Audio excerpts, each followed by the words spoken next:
जय हिंद। स्वागत है आपका गुप्ता इजामा यूट्यूब चैनल पे। आज की क्लास में हम देखेंगे सिंधु घाटी सभ्यता में व्यापार और उद्योग। सिंधु घाटी सभ्यता में उद्योग। सिंधु घाटी सभ्यता में उद्योग। हड़प्पा संस्कृति में कला कौशल का पर्याप्त विकास हुआ था। संभवतः ईंटों का उद्योग भी राज नियंत्रित था।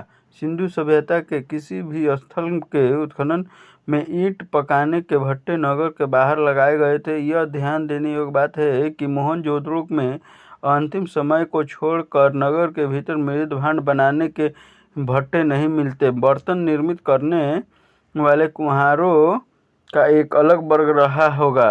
अंतिम समय में तो इनका नगर में ही एक अलग मोहल्ला रहा होगा, ऐसा विद्वान मानते हैं। यहाँ के कुम्हारों ने कुछ विशेष आकार प्रकार के बर्तनों का निर्माण किया जो अन्य सभ्यता के बर्तनों से अलग पहचान रखते हैं।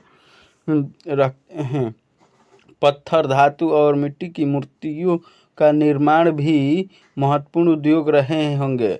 मनके बनाने वालों की दुकानों और कारखानों के विषय में चंद्रहूडो और लोथल के उत्खननों से जानकारी प्राप्त होती है। मुद्राओं को निर्मित करने वालों का एक भिन्न वर्ग रहा होगा। कुछ लोग हाथी दांत से विभिन्न चीज़ों के निर्माण का काम किया करते थे। गुजरात क्षेत्र में उस काल में काफ़ी संख्या में हाथी रहे होंगे और इसीलिए इस क्षेत्र में हाथी दांत सुलभ रहा होगा।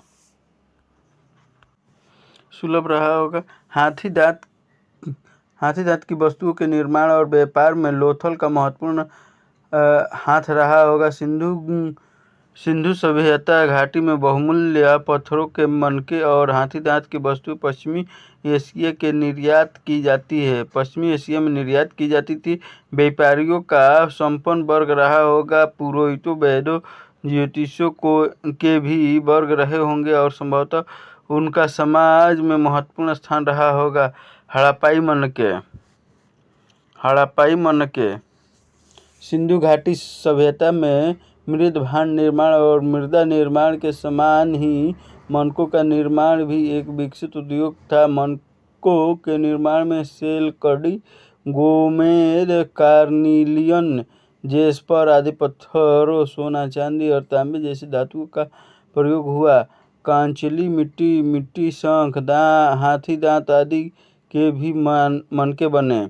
आकार प्रकार की दृष्टि से मनके के प्रकार: बेलनाकार, दंत चक्र, छोटे ढोलाकार, लंबे ढोलाकार, अंडाकार या अर्धवृत्त, काट वाले, आयताकार, खाड़ेदार, त्रियक, लंबे ढोलाकार,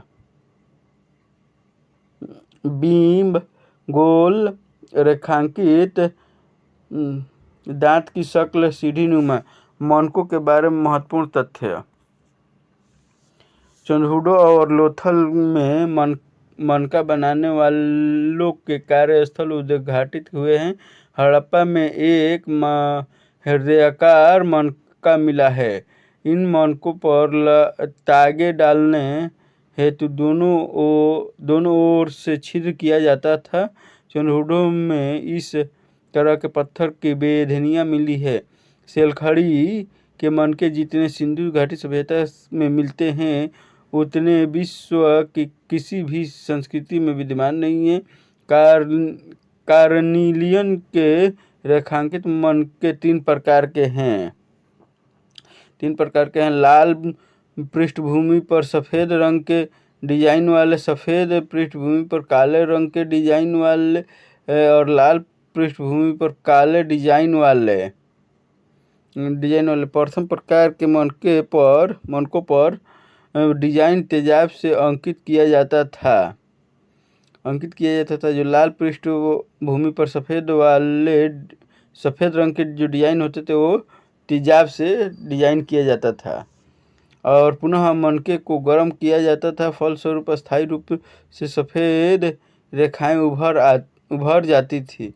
रेखांकित मनके लंबे डोलाकार, कार्निलियन के मनके सेलखड़ी को पकाए गए, छोटे मनके, सीढ़ीदार मनके और मनकों पर तिपतिया डिजाइन सिंधु घाटी सभ्यता में मेसोपोटामिया की संस्कृति के मध्य संपर्क के घोतक लगते हैं कि परंतु यहाँ ध्यान देने योग्य बात यह है कि सेल खड़ी के मनके सिंधु सभ्यता में तो अधिक संख्या में मिलते हैं, पर मेसोपोटामिया में बहुत ही कम संख्या में प्राप्त होते हैं। सेल खड़ी के मनके पर सिंधु सभ्यता के चित्रण मिलता है, पर मेसोपोटामिया के मनके पर नहीं। मेसोपोटामिया इराक को कहा जाता है। मनकों के कुछ आकार प्रकार ऐसे हैं जो सिंधु सभ्यता में मिलते हैं, पर मेसोपोटामिया में नहीं। कुछ मेसोपोटामिया में प्राप्त मनकों के प्रकार सिंधु सभ्यता घाटी में शामिल नहीं हैं।